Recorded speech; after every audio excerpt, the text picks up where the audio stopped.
Rakhine জনগোষ্ঠীর সাথে পথসভায় ABM Mosharraf Hossain. 25 জানুয়ারি রবিবার রাখাইন জনগোষ্ঠীর সাথে এক পথসভা অনুষ্ঠিত হয়।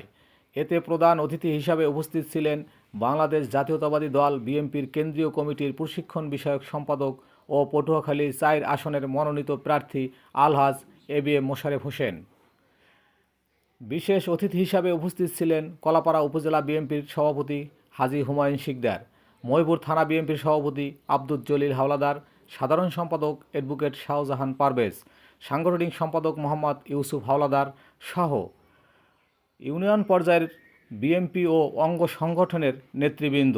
অনুষ্ঠানে সভাপতিত্ব করেন বাবু মংলাচি। পথসভার বক্তব্যে এবিএম মোশারেফ হোসেন বলেন,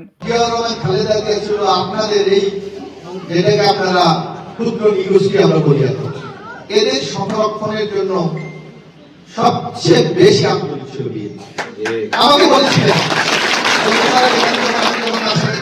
কথা বলি, বলছে এদেরকে একটু দেখে শুনে রাখতে হবে, এরা হলো আমাদের ঐতিহ্য, এরা হলো আমাদের গর্ব, কারণ এরা নিরাপদে থাকবে বাংলাদেশটা তত নিরাপদে।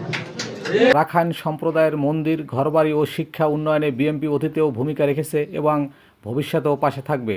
তিনি বলেন, বিএনপি সরকার গঠন করলে রাখাইন জনগোষ্ঠীর জন্য আলাদা সাংস্কৃতিক ও ভাষা শিক্ষা প্রতিষ্ঠান গড়ে তোলা হবে। তিনি আরও বলেন, বিএনপি সরকার গঠন করলে নারীদের জন্য ফ্যামিলি কার্ড, কৃষকদের জন্য কৃষি কার্ড চালু করা হবে, যাতে তারা ন্যায্য সুবিধা পায়। তিনি সবাইকে বিএনপির পাশে থাকার ও ধানের শীষে ভোট দেওয়ার আহ্বান জানান। এ সময় রাখাইন সম্প্রদায়ের বক্তারা বলেন, শহীদ প্রেসিডেন্ট জিয়াউর রহমান সর্বপ্রথম রাখাইন জনগোষ্ঠীর উন্নয়নে উদ্যোগ নেন।